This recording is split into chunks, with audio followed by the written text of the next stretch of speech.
যে স্কুলের গাছ আছে এগুন সন্ত্রাসী হলে হাড়ি ফেলে প্রশাসনের কাছে বিচার চাই। গাছ যারা হাইটে তারা আরো তীব্র প্রতিবাদ জানায়। হাটহাজারী উপজেলার বুড়িচ্চর ইউনিয়নের বুড়িচ্চর উচ্চ বিদ্যালয়ের ছুটির দিনত দুর্বৃত্ত কল বিদ্যালয়ের চারপাশে বহু পুরনো ফলজ গাছ হাড়ে দিয়ে গত ডিসেম্বর 27 তারিখ শুক্রবার বিকেল 5টার দিকে এই অনাকাঙ্ক্ষিত ঘটনা সংঘটিত বলে ধারণা করা হয়। 30 বছর ধরে যোগ্য গাছ বড়ই যোগ্য ছোট বাচ্চার মতোই ফুলে ফুলে সুশোভিত আর যে ফলদার বৃক্ষ হাড়ি ফেলি ইন আর তো লাগের দিকে আর ওই ফাইলে ফুসা সন্তান মারি ফেলে যে রহমষ্ট আর আজ মন মানে রক্তক্ষরণ এভাবে অনুভূত অত্যন্ত মানবিক দিক দিয়ে খুব কষ্ট হয়। আর ওসমানী সাহেব চকুর পানি রাখি নেওয়া পারে ঠিক একই রকম উগ্র ফলন্ত গাছ এইভাবে ছাত্রছাত্রী হলে তুন ডাব খাইতো নারকেল খাইতো এবং গাছর চাই এই ফুয়ালে অ্যাসেম্বলি মিউজি শান্তি পাইতো আজি নতুন বঞ্চিত হয়ে সরজমিনে পরিদর্শন করে দেখা যায় বিদ্যালয়ের এক পাশে ডাব গাছ সহ বিভিন্ন প্রজাতির ফলজ গাছ হাড়ের অবস্থাত পড়ে আছে। এই সব গাছগুলোর বয়স 30 ও 40 বছর পর্যন্ত। বিদ্যালয়ের পুরনো শিক্ষকসকল এই দৃশ্যকান দেখি হান্নাত ভাঙি পড়ে। তারা খুব প্রকাশ গড়িয়ে জানায়, ছাত্রকল প্র্যাকটিক্যালের গাছ রোপণ করি যদি বোধ হয় এই গাছের আরো অনেক যত্ন করি, অনেকগুলাই গাছ হয় এখন এই গাছ ছাড়ি ফেলে দাঁড়াতে আর বোধ আসলে আনতে খুব কষ্ট লাগে।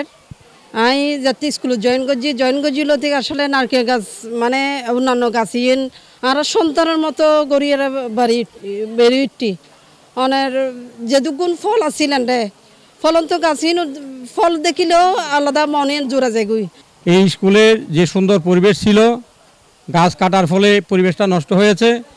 বিদ্যালয়ের বার্ষিক পরীক্ষার ফলাফল যাতে প্রকাশ হয়ে এন্ডে ছাত্রছাত্রী সকল যাতে বার্ষিক পরীক্ষার ফলাফল সাইবেল লাইসি এতে এই ঘটনাগান দেখিয়ে তারা তীব্র ক্ষোভ প্রকাশ করে এবং তারা তাৎক্ষণিকভাবে মানববন্ধনের আয়োজন করে। মানববন্ধনের মধ্যে শিক্ষার্থী করা হয় আর বুড়িচ্চর বিদ্যালয়ে 32 বছরের গাছ নারকেল গাছ যারা হেঁটে আনা তারা বিচার চাই। এই স্কুলের গাছগুলো আড়ারে দিত ছায়া আর ইসিমবিলে আরামসে গড়ি থাকতাম, কিন্তু এখন শীতকাল আছে যেহেতু ইসিমবিলে এখন নোয়ার, কিন্তু গ্রীষ্মকালে তো অবু তার কেন ইসিমবিলে গজুম এই গরমের ভিতর আর কেন ইসিমবিলে গজুম এই গাছগুলো আড়ারে ছায়া দিত আর ইসিমবিলে গড়িতাম আগ্রহ পাইতাম, এখন কিন্তু ইয়ে নয় মূলক শাস্তি। এই স্কুলের গাছ এত সাহস যে এই এক সামাজিক একখান প্রতিষ্ঠান তাই নির্মমভাবে এই সমাজ বিরোধী এভাবে গাছ কাটিল ইয়ানোর বিচারায় চাই। মানববন্ধনের মধ্যে বিদ্যালয়ের শিক্ষক মন্ডলী, এলাকার গণ্যমান্য ব্যক্তিবর্গ এবং প্রাক্তন শিক্ষার্থীরাও যোগদান করে। তারা এই ঘটনার তীব্র নিন্দা জানায় এবং দোষীকে দ্রুত শনাক্ত করিয়ে শাস্তির দাবি করে। এই জায়গা লইনে গাছগুলো স্কুলগুলো হারিয়ে ফেলেছে আর সাধারণ ছাত্রছাত্রী আগর যারা ছাত্ররা আসি ইয়ে নতুন আর বেশি খারাপ লাগিয়ে তাহলে আর এলাকার মানুষজন এবং সাধারণ আর প্রাক্তন ছাত্রছাত্রী হল আইনে ইয়ানোর এই সম্প্রীতি প্রকাশ করি পেলাই এবং শিক্ষক হলরে সাহস দি পেলাই আগামী দিনে যেন জানাতে এই ধরনের ঘটনা ন ঘটে ইয়ান লাই আর তারার ভাষা থাকি পেলাই ইয়ানোর তীব্র এবং যারা গজ্জি ইয়ানোর তীব্র নিন্দা জানায়। এই ন্যাক্কারজনক ঘটনা লারা খুব নিন্দা জানায়। এই বিষয়ে ওই স্কুলের প্রধান শিক্ষক C+ টিভিরে হয় গাছচিন হারিবেলা হন অনুমতি ছাড়া এই বন্ধর দিনে আইয়ারে আরো আসিল নৈশপ্রহরী আসিল এবং নৈশপ্রহরী নাকি বাধা দেওয়া যখন ও নাকি বাধা দিয়ে বাধা দেওয়ার পর ওরও নাকি বিভিন্ন লাঠি ছোটা নাকি ওরা মারগো এবং দৌড়াইও। সভাপতি যদি ইউনুসার ইউনুসারের দ্রুত জানাই ইউনুসার আরো দ্রুত পরামর্শ দিল হয়তো হারিয়াইয়ের এখন মামলা করেন।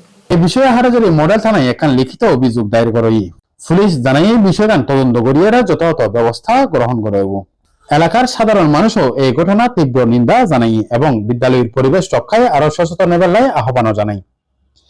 এই ঘটনায় শুধু একখান বিদ্যালয় ক্ষতি নয় একখান পরিবেশ শিক্ষার্থীকল মানসিকতার দিকেও প্রভাব পড়ছে।